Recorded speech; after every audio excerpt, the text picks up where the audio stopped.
Meus irmãos, o que eu queria nessa noite trabalhar com a igreja, trazer uma palavra que há um tempo tem incomodado o meu coração no sentido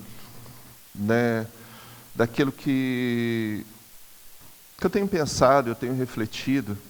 E eu queria nessa noite trabalhar em algumas perguntas. Na verdade, ou 3 perguntas, ou 3 questionamentos, ou 3 afirmações, ou 3 reflexões para a gente, o que Deus quer trazer para a gente em relação a isso aí. Filho, pode colocar o slide número 1. A primeira pergunta que eu gostaria de trabalhar com os irmãos é: o que tu eras? O que tu eras? Quando a gente pergunta isso e fala o que tu eras, é interessante que em Cristo Jesus, o ano Domini, o ano do nascimento de Jesus, foi uma coisa tão importante na vida da humanidade, um acontecimento que abalou, né? Quando eu falo abalou no sentido de foi assim algo tão impactante na vida, na história da humanidade, que com o nascimento de Cristo, a história ficou dividida em antes de Cristo e depois de Cristo. Com o ano Domini, o ano do nascimento, a nossa história, a história da humanidade, ela foi assim dividida. E eu também penso que a vida daquele que recebeu a Jesus Cristo como o único Senhor e Salvador da sua vida, também não é diferente. Porque quando Cristo entra na vida da pessoa, todos aqueles que recebem verdadeiramente Jesus Cristo como único Senhor e Salvador, elas têm algo na sua vida a qual é impactado, algo que é transformado, algo que é mudado. E não tem como dizer que, da mesma forma que Deus, que o nascimento de Cristo causou um impacto na humanidade, também não causa o mesmo impacto, a mesma transformação na vida de uma pessoa. Na vida do cristão, como eu disse, do Filho de Deus, ele também não é diferente, e é um marco divisório. Mas o que tem a ver com essa pergunta? O que éramos? O que tu eras? Eu gostaria que a gente abrisse a Bíblia em Efésios capítulo 2, para a gente começar a trabalhar nessa noite sobre a resposta acerca dessa pergunta: o que tu eras? E eu quero te dizer uma coisa. Essa pergunta, o que tu eras, você vai entender que ela só pode ser aplicada para quem nasceu de novo. Porque aquele que não nasceu de novo, a afirmação vai ser quem tu és, e não quem tu eras. Veja bem, o que tu eras, para aqueles que são nascidos de novo. Todo homem, antes de conhecer a verdade, acredita, por causa da sua ignorância, que pode viver uma vida apartada de Deus. Pensa assim, a pessoa pode pensar assim: eu sou feliz, ou pelo menos se faz, eu tenho família, eu tenho emprego, eu tenho uma vida normal. Mas o que a Bíblia nos diz, o que nós somos antes de conhecer a Cristo? Filho, pode colocar o slide 2. A Bíblia nos diz que antes de conhecer a Cristo, ou se nós não conhecemos aqueles que não conhecem a Cristo, Efésios capítulo 2, versículo 1, Paulo começa dizendo assim: vocês estavam mortos em suas transgressões e em seus pecados. Vocês estavam mortos em suas transgressões, em seus pecados. Você vai ver aí no versículo 5, que Paulo continua na sua carta dizendo assim que Deus deu-nos vida com Cristo, quando ainda estávamos mortos em transgressões. Você vai dizer assim: Fábio, eu não posso estar morto ou apartado de Deus, Porque eu sempre vivi uma vida normal, uma vida boa. Eu nunca fui um cara caloteiro, safado, ou seja lá o que for. E muitas vezes as pessoas acham que a justiça delas é suficiente para levá-las diante de Deus, para que elas sejam aceitas diante de Deus. Mas a Bíblia diz que não há um justo sequer. A Bíblia nos diz que todos pecaram e eles estão destituídos da glória de Deus.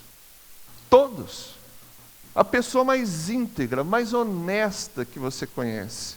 A pessoa que tem uma vida que é assim um exemplo. Se ela não tiver Cristo, a Bíblia nos diz que essa pessoa, ela está morta em seus pecados e nas suas transgressões. Porque não é aquilo, como eu disse, que nós fazemos, mas é aquilo que Cristo fez diante de Deus, é que nos justificou diante do Pai. O slide 3, Samuel. Ele diz assim, que também nós estávamos acostumados a viver como? Satisfazendo a vontade da carne. Eu coloquei o versículo 1 aí, mas esse é o versículo 2, tá? Ele diz assim, nos quais costumávamos viver quando seguiam a presente ordem deste mundo, satisfazendo a vontade da carne, seguindo seus desejos e pensamentos. Efésios, no capítulo 3. Meu Deus, não estou achando 3 aqui. Eu risquei tanto que... Tá. Também vivíamos satisfazendo as vontades da nossa carne, seguindo os nossos desejos e pensamentos. Por que eu grifei a palavra estávamos acostumados a viver? Quando fala acostumado, às vezes a pessoa está vivendo uma vida que é natural, ela viver, ela pensar daquela forma, daquele jeito, né? E hoje, infelizmente, a gente vive assim uma geração do que, infelizmente, está na boca dos jovens. Ah, isso nada a ver, isso nada a ver, isso nada a ver, né? Nada a ver. Mas a palavra de Deus, quando estávamos acostumados a viver satisfazendo a vontade da carne e seguindo os seus desejos e os seus pensamentos. Slide 4, filho. Gálatas 5, 19 e 20, ele diz que quais são as obras da carne? A imoralidade sexual, a impureza, a libertinagem, a idolatria, a feitiçaria, o ódio, a discórdia, o ciúme, a ira, o egoísmo, a dissensão, facção, inveja, embriaguez, orgias e coisas semelhantes. O que eu acho interessante quando eu grifei ali coisas semelhantes, é que a gente tem um termo no direito que fala que não é um termo fechado, é um termo aberto. Tudo que se assemelha a todo esse tipo de conduta, ele diz que é obra da carne.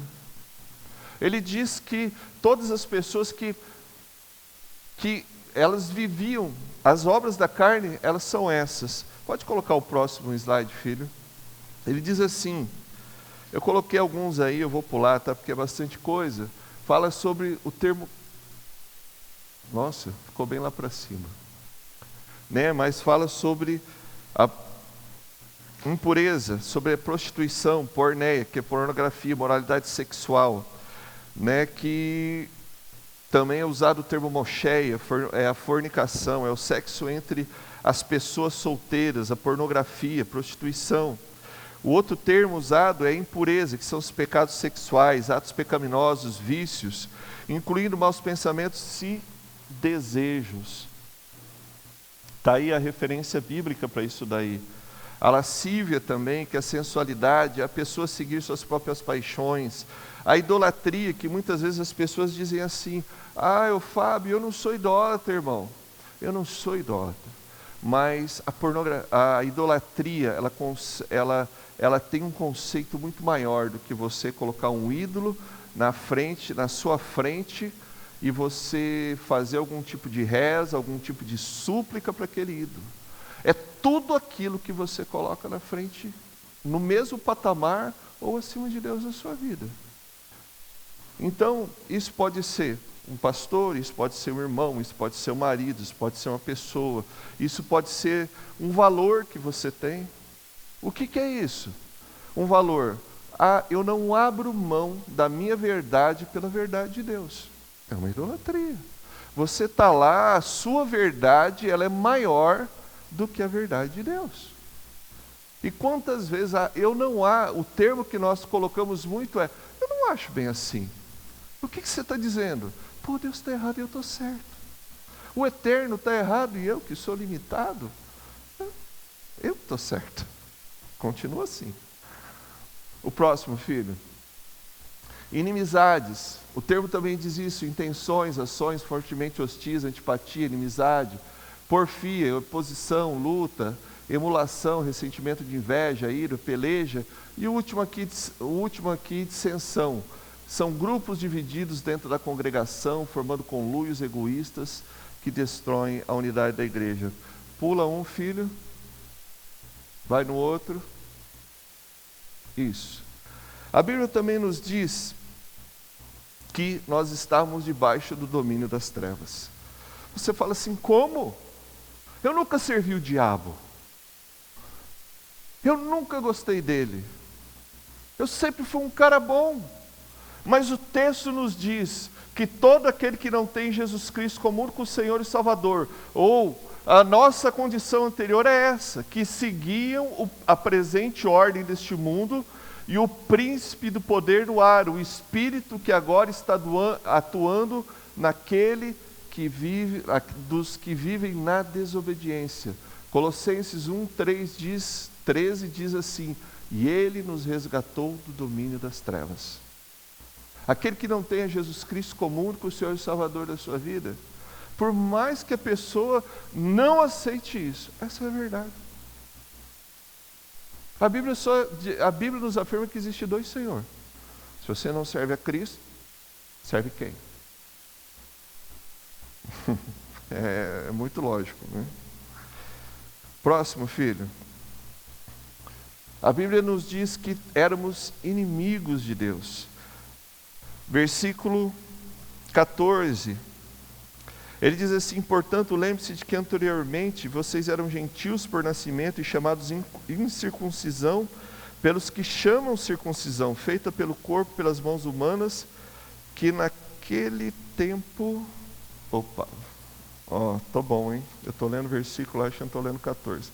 Pois ele é a nossa paz, o qual de ambos fez um e destruiu a barreira, o muro de inimizade. No versículo 16...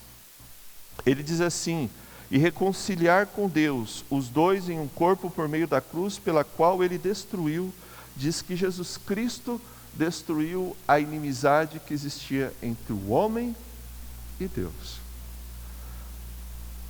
Você vai falar, eu não sirvo a Jesus, mas eu sou filho de Deus. Por favor, a Bíblia nos ensina que se você não aceitou Jesus Cristo como Senhor e Salvador, você é inimigo de Deus.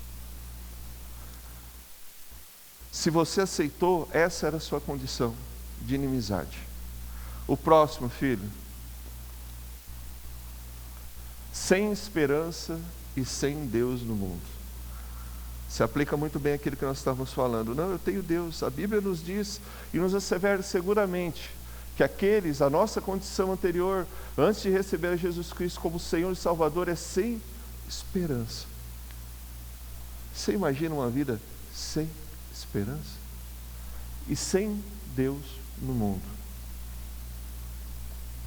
Outra reflexão que eu quero fazer com vocês. Próxima, filha. O que tu és? Se você aceitou Jesus Cristo como Senhor e Salvador da sua vida, quem tu és? Vamos lá. Constantemente, todos nós somos bombardeados com verdades a nosso respeito, baseados em fatos, padrões e pensamentos humanos estabelecidos por nós mesmos ou pela sociedade que nos cerca, que nos levam a viver uma eterna comparação com os outros, né?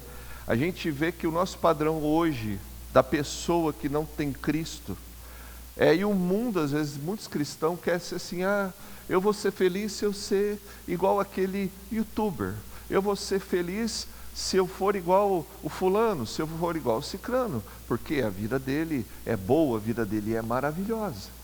E nós vemos uma geração que vive um tumulto de infelicidade, de insatisfação, de não sabe para onde ir, para onde vai, não convim, não convô, como diz o mineiro, não sabe de nada. E a Bíblia nos diz que esses conceitos aí, esse liberalismo e todas essas coisas, o mundo fala assim, não, o homem precisa conhecer, o homem está cada vez mais perdido. O homem cada vez mais, ele não sabe para onde ele está indo. E ele quer ser feliz sendo outro. E de fato, somos cercados por verdades que nem sempre são fundamentadas aonde? Na verdade. Ou seja, na palavra de Deus. E por isso, muitos, andam em círculos e não fluem numa vida como deveriam fluir. Nós ficamos andando e agindo com base nas experiências antes de Cristo. Muitas vezes nós somos movidos pelas nossas feridas, pelas nossas dores, pelos nossos traumas, pelo que as pessoas acham que nós somos, pelas verdades, pelos conceitos, pelas visões distorcidas, como eu disse, nos recusando a refletir, a assimilar, a viver a nova vida. O que nós olhamos e vemos é que muitas vezes, infelizmente, nós temos que entender que nós vamos ler alguns versículos aí, refletir, tem bastante versículo, né? Eu vou fazer só um resumo, você vai ver e você vai pensar bem se a vida que você está vivendo realmente é aquela, quem tu és. Eu quero que você pense comigo. Pode passar o slide, filho.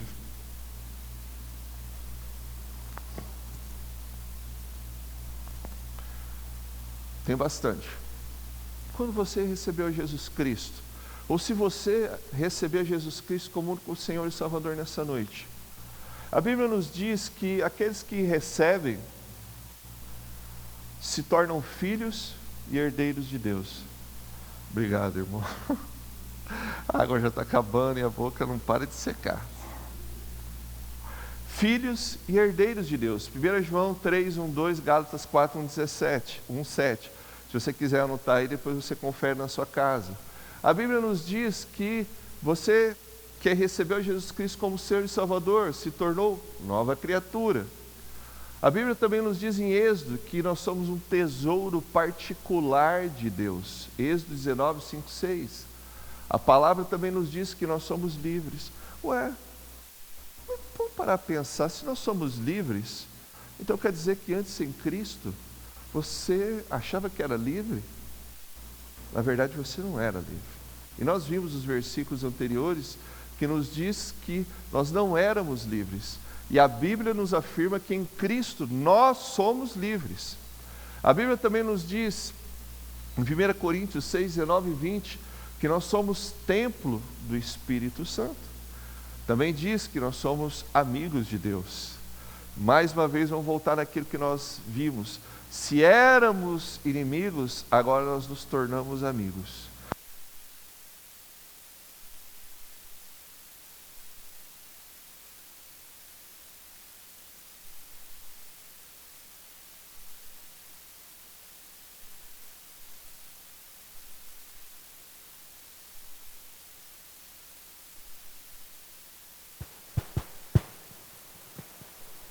Filho, fica esperto porque eu vou falando e eu vou fazendo assim. Tá? Vou procurar me policiar. Então tá bom, a Bíblia também nos diz que nós somos amigos de Deus. Nós somos também, 1 Pedro 2, 5, 9, afirma que nós somos geração eleita. Próximo.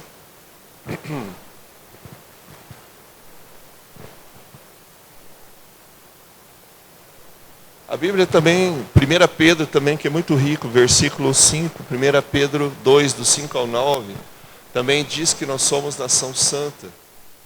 Pedro também diz que nós somos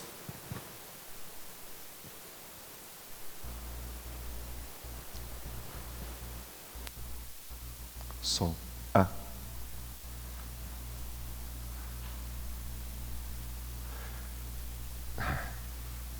1 Pedro 2,9 diz que nós somos povo exclusivo de Deus, ou algumas versões diz que nós somos propriedade exclusiva de Deus. Você pode conferir aí na sua Bíblia, tá? Mateus também diz, Jesus no Sermão do Monte diz que nós somos sal da terra e nós somos o quê? Luz do mundo. Ele também, a palavra também nos diz em 2 Coríntios 3,16 que também Ele nos capacitou para ser o quê? Ministros de uma nova aliança. Quando a gente olha para o termo ministro, vamos olhar para o presidencialismo. O ministro são pessoas, não sei se ele estava usando esse termo aqui, mas os ministros são pessoas que são nomeadas pelo presidente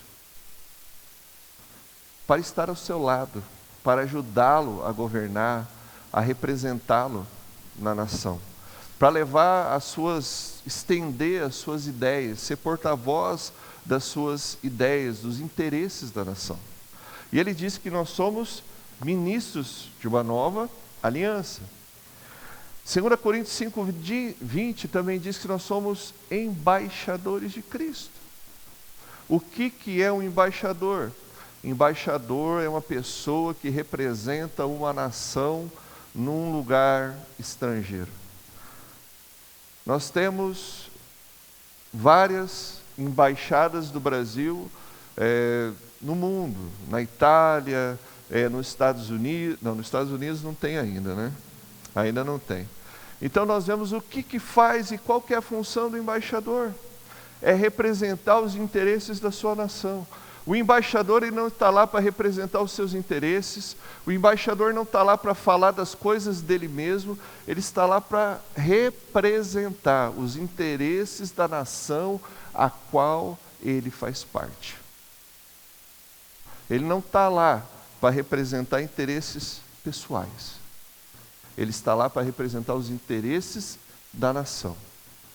E a Bíblia diz que nós somos nação eleita, nós somos propriedade de Deus, e nós representamos os interesses de quem nessa terra? De Deus. É de Deus que nós representamos. A Bíblia também nos diz em Filipenses 3:20 e em 1 Pedro 2:11, ele diz que nós somos peregrinos nessa terra.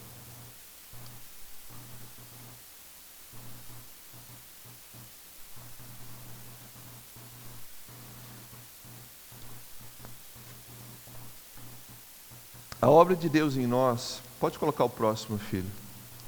E por meio de nós, por meio de Cristo, nos fala de duas coisas. Elas falam do nosso propósito, da nossa identidade e do nosso propósito.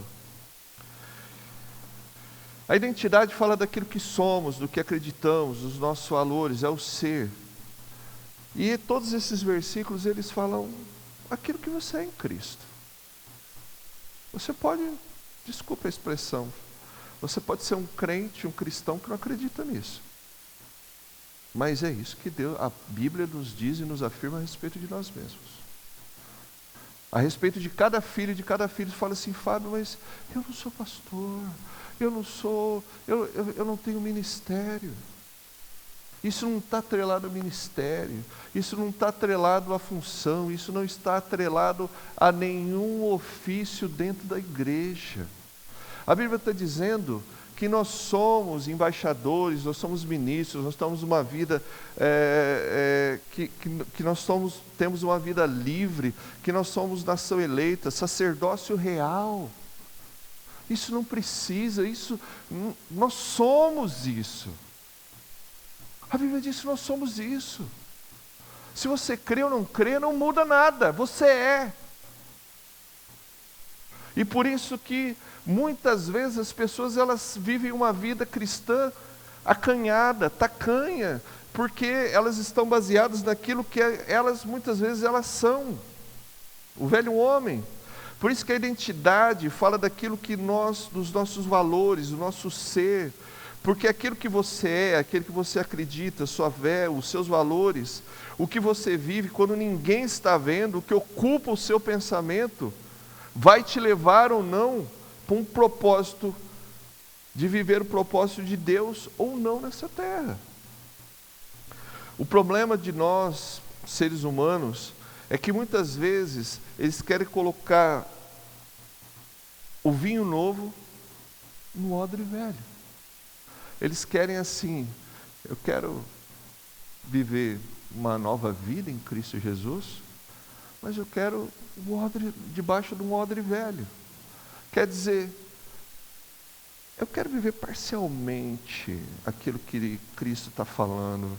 Eu não preciso ser assim tão santo, eu não preciso ser assim, me incumbir dessa responsabilidade de ser o embaixador, de proclamar as boas novas de Cristo. E quando a gente fala proclamar, a gente fala de viver essa verdade, de ser uma verdade viva na nossa vida, e que as pessoas, como o próprio Evangelho diz, que nós somos cartas vivas. As pessoas olham para a sua vida, olham para a sua conduta, olham para o seu linguajar, e ele vê ali um cristão. E eu vou fazer um adendo aqui, vocês me perdoem se eu estou sendo ofensivo. Ele não quer ver nos seus lábios um evangeliquez. Porque às vezes nós vemos as pessoas preocupadas com evangeliquez. Ou glória, ou bênção, isso, aquilo, um monte de terminologia que é usados dentro da igreja. Mas como disse o pastor há uns cultos atrás, às vezes a gente vê que o discurso, ele não se alinha com a conduta da pessoa. Não é isso, é o ser. Por isso que nós estamos falando aqui de identidade.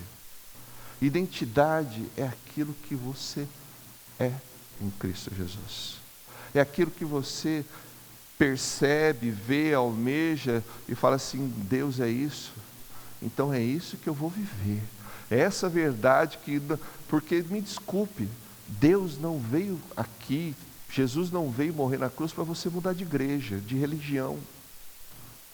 Ele veio para te salvar, para você viver uma vida como filho.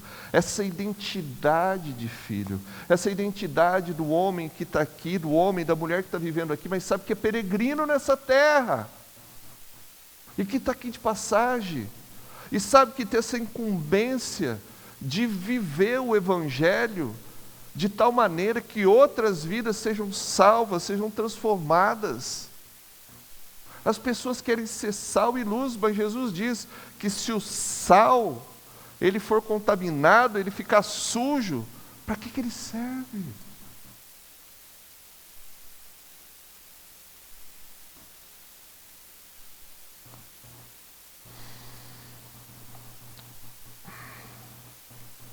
Próximo slide, filho.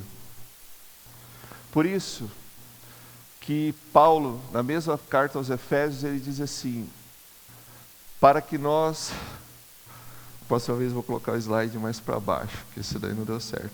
Ele diz assim, rogo-lhes que vivam de maneira digna da vocação que receberam, Efésios 4:1, e qual que é a vocação que vocês receberam? Nós vimos aí.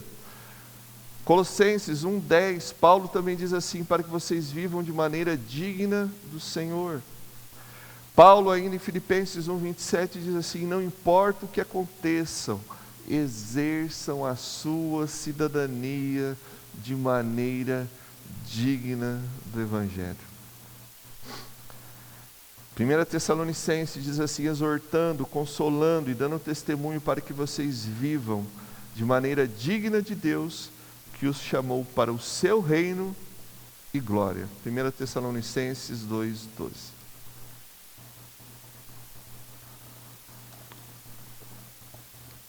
Por fim, próximo, filho, o que tu vives? Os versículos que vimos fala para os que são nascidos de novo, o que nós éramos, o que somos, mas a pergunta é, como estamos vivendo? O que tu vives? Diante de todas essas verdades, daquilo que você é em Cristo Jesus, eu quero te perguntar, o que tu está vivendo? O que eu estou vivendo? O que nós estamos vivendo? E quando eu deixei aquele último versículo sobre que nós somos peregrinos nessa terra, ele não foi casual, foi proposital. E você vai entender por quê a respeito de entender que nós somos peregrinos nessa terra. Pode colocar o próximo, filho. Jó, capítulo 14, versículo 5, ele diz assim a respeito da nossa vida, da vida de cada homem, de cada mulher, de cada ser vivo aqui, de cada homem, de cada mulher, diz assim: visto que os seus dias, eles estão contados, contigo está o número dos seus meses, tu ao homem puseste limites, além dos quais não passará. Jó 14, 5. Salmo 90, 5, 6, a respeito da efemeridade da vida do homem, ele diz assim: como uma corrente, tu arrasta os homens, são breves como o sono, são como a relva que brota ao amanhecer, germina e brota pela manhã, mas à tarde murcha e seca, quer dizer, morre. Tiago diz assim: o que é a vida de vocês? O que é a vida de cada um de nós? Vocês não passam, cada um de nós, a nossa vida ela não passa de neblina, que aparece por um instante e logo ela se dissipa. Aí, uma pergunta, dentre as perguntas que eu já fiz, mais uma. Já que a vida, a minha vida, a sua vida, a vida de cada um de nós, ela é breve, ela é passageira, por que nós estamos perdendo tempo com velhos conceitos, velhas convicções, com dores do passado, coisas que não somos mais, de viver uma vida a qual não nos pertence, a qual Cristo não nos chamou, achando que nós teremos a eternidade para viver do jeito que nós bem entendemos? Diz assim, né? Muitas das vezes pensam assim: não, agora não dá, eu sou jovem demais, eu estou trabalhando demais, ou eu estou vivendo outras coisas da minha vida que eu não preciso de tudo isso para ter uma vida. Uma vida, eu não preciso me preocupar com Cristo, eu não preciso me preocupar com a salvação. Mas às vezes nós cristãos estamos nos envolvendo, e por isso que Paulo disse a gente deixar todo embaraço, tudo aquilo que nos amarra para prosseguir na nossa caminhada. O que você está vivendo? Que vida você está vivendo? Quem você está vivendo? O que eu e você estamos fazendo da nossa vida? Vivendo uma vida abundante em Cristo ou uma vida subutilizada? O que você está fazendo no seu casamento? O que você está fazendo como filho de Deus? Como eu disse, como ministro de uma nova aliança? Como embaixador de Cristo nessa terra? Você está vivendo como uma pessoa livre, ou como diz o apóstolo Paulo, você está usando da sua liberdade para você se afundar mais e mais no pecado? Como você está vivendo como filho, como estudante, como profissional? Como você está vivendo como sal? Como você está vivendo como luz? Que reino você está representando aqui nessa terra? O que você está fazendo com os seus dons? O que você está fazendo com os seus talentos? Com aquilo que Deus te deu? Está enterrando? Tem uma música, eu não gosto muito de citar música secular, mas tem uma música que ficou bem famosa, que ela chama Epitáfio. Que diz assim, epitáfio é o que está escrito ali na lápide de um sepulcro, de uma sepultura, que diz assim: eu devia ter vivido mais, eu devia ter feito isso mais, eu devia ter amado mais, eu devia ter tolerado mais. O que você precisa fazer? Que vida? Eu estou te perguntando hoje, diante de todos esses versículos, daquilo que você é, que vida você está vivendo? Você não vai chegar às vezes um dia diante, já com seu cabelo branco, né? O meu está embranquecendo, a barba já, né? Mas olhar para trás e dizer: nossa, eu podia ter servido melhor a Cristo, eu podia ter feito mais por Cristo, eu podia ter vivido uma vida melhor com os meus filhos. A Bíblia me diz que poderia ter uma vida abundante, eu poderia ter. E quando eu falo abundância, vamos colocar o termo na sua verdadeira colocação, tá? Não é o que se prega por aí, não. Mas o que eu estou dizendo é que eu poderia ter se eu tivesse permitido que Deus me moldasse mais, se eu permitisse que Deus me lapidasse mais, se eu me entregasse mais, eu poderia ter vivido uma vida tão diferente. Mas o tempo é hoje. A tua decisão é hoje. Esse tapa ficou no passado. Ficou no passado. O que você vai viver daqui para frente? O que eu e você somos desafiados a viver a partir de hoje, diante dessas verdades. Se você não aceitou Jesus Cristo como único Senhor e Salvador, o convite para Ele hoje é que você pode mudar a sua vida. Você pode sair da sua condição de inimigo de Deus para ser filho de Deus, para ser amigo de Deus, para viver uma vida de liberdade. Se você é filho, a minha pergunta é: o que tu vives? Você está vivendo uma vida de mentira? Diante de todas essas verdades que Deus colocou diante de nós? Meu Deus! Sabe, eu estou chegando quase nos meus 50 anos, eu não sei se é crise dos quase 50, eu não sei bem. Depois alguém me responda isso. Mas eu fico olhando, meu filho tem 16 anos, cara. Parecia que esse menino tinha nascido esses dias. Você olha para os seus filhos, você olha para trás, você fala: nossa, passou, foi. Até um menino de 10 anos. A vida é uma só. Eu sempre falo para eles, eu falo assim: olha, aproveita, e aproveita bem, porque esse momento não volta mais. Aproveita bem, porque os anos da minha juventude, da juventude de cada um dia vai passar. E o que você fez? O que nós vivemos? Aí você vai chegar, sentar e se lamentar e falar: eu podia. E por que não fez? Por que não viveu? Se essa verdade está acessível a mim, a você, a cada um de nós, por que não? Para de viver uma vida subutilizada no reino de Deus. Se coloca inteiramente, muda, como diz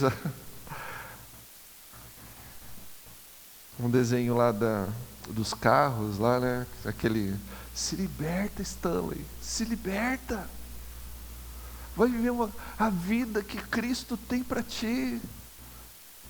Você não olha para aquilo que você fez, porque aquilo que você era. Olha o que você é em Cristo Jesus. Há uma caminhada, uma jornada, sim. Por isso nós somos peregrinos. A nossa vida aqui é passageira. Daqui uns dias nós estamos partindo, estamos indo embora. E o que você fez? O que você vai deixar? O que tu eras, o que tu és, o que tu vives? Pensa. Vamos orar? Vamos colocar de pé. Vamos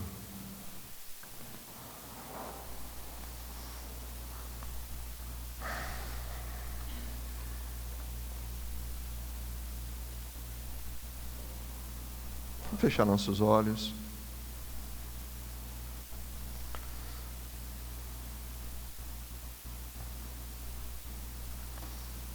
E pense naquilo que você ouviu nessa noite, naqueles versículos que você leu.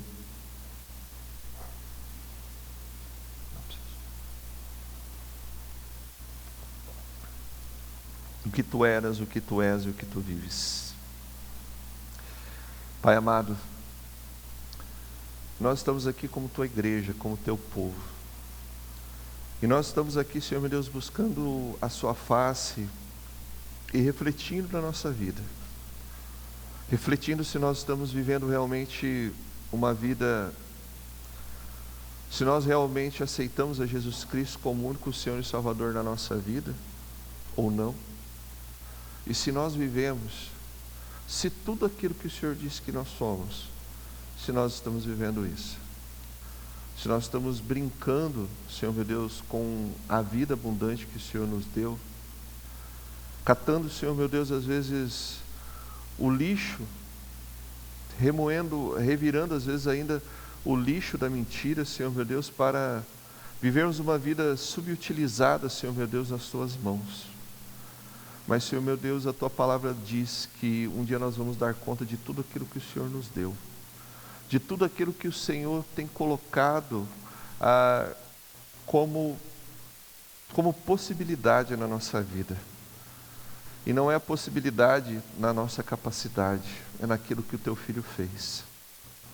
É ser embaixador, é ser livre, é ser ministro de uma nova aliança, Senhor meu Deus, é ser seu amigo, é conversar contigo, é, Senhor meu Deus, levar e viver, Senhor meu Deus, os propósitos a qual o Senhor deixou que nós representássemos nessa terra, e não os nossos interesses, não os interesses humanos, mas sim os interesses divinos, Senhor. Que nobre tarefa o Senhor nos deu. Senhor meu Deus, que em nome de Cristo Jesus, que o Senhor, ó Pai, seja trabalhando em nossas vidas, trazendo um verdadeiro arrependimento daquilo que nós estamos renegando a Tua verdade de vivê-la, Senhor. E que a gente seja transformado e mudado diante da Tua palavra, para que a gente viva fielmente para aquilo que o Senhor nos chamou, ó Deus. Pai, o que nós oramos, ó Pai, te pedimos em nome de Cristo Jesus. Que a graça do Senhor Jesus Cristo, que o amor de Deus e a comunhão do Espírito Santo seja com todos nós, em nome de Jesus. Amém. Está encerrado, que Deus te abençoe e que você tenha uma ótima semana em nome de Jesus.